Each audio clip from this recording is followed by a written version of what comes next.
Wow, just like I'll never hear Singing in the Rain the same way ever again after seeing A Clockwork Orange, this movie had to do it with Sail Away. What's next? Am I not going to hear a Green Day song the same way ever again? That would just kill me.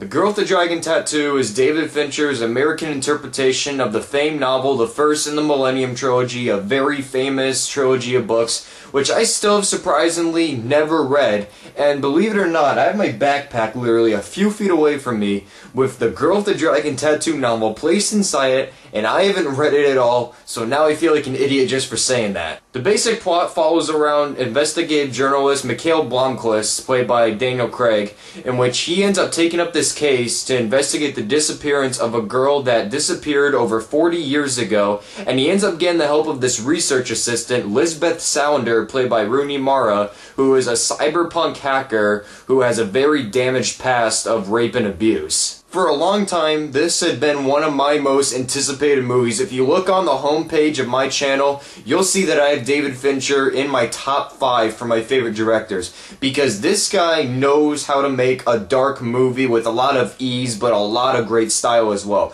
We have seen it so many times with Seven, Fight Club, The Social Network. He reserved it a little bit, but then there's other films out there which he's done it even better as well. And by the way, before any of you ask, I still have not seen Zodiac yet, but I really plan on seeing that in the future though. In the end, I really couldn't have seen any other director making this a better picture than anyone else out there, because he was the man to do this film, and he certainly delivered, because this is definitely one of my absolute favorite movies of the year. Daniel Craig plays Mikhail Blomkvist very well. He has a very great rationale within the character that he delivers perfectly throughout the film, because even though his character is one-dimensional at times, because he's basically the one to serve justice there and basically carry along the film the majority of the part because he is the journalist, he does a really good job holding his own, because he has got nothing on what Rooney Mara has done for this film. Her performance has got to be the most physically demanding performance I have seen from any actress or actor this entire year. She fully evolves into the character of Lisbeth Salander, as she not only fully transformed her body,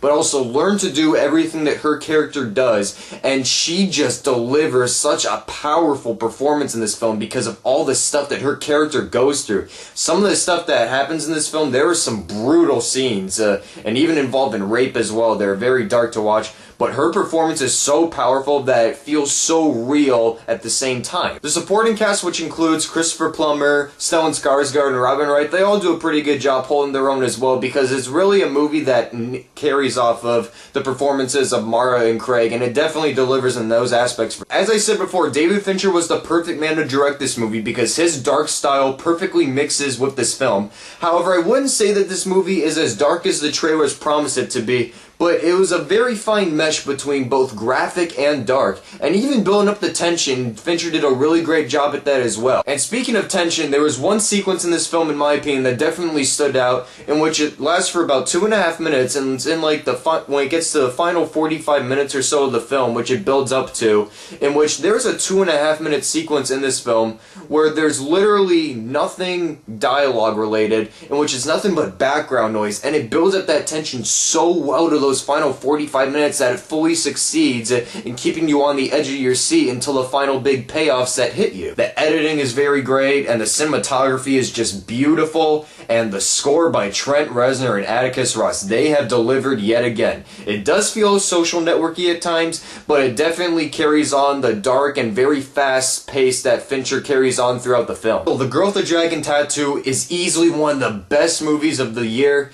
However, I'm not going to go the extra mile, because I feel like if I read the book, I go the extra mile and give this a 5, but I'm going to give this movie the most enthusiastic 4.5-star rating I have given all year. I really had a great time with this film, great performances, great direction, and who knows, this could possibly sneak in as a Best Picture contender for the Oscars. I'd really like that for sure. So I hope you enjoyed my review of The Girl with the Dragon Tattoo, and if you're wondering where my review of this little movie right here is, I'm going to be writing one in a little while or even tomorrow because it is pretty late right now, so I'll put an annotation somewhere on this video when that review is written, and the link will be below. So in the meantime, I'm Tyler from Cali Critic Reviews, and I'll see you guys later.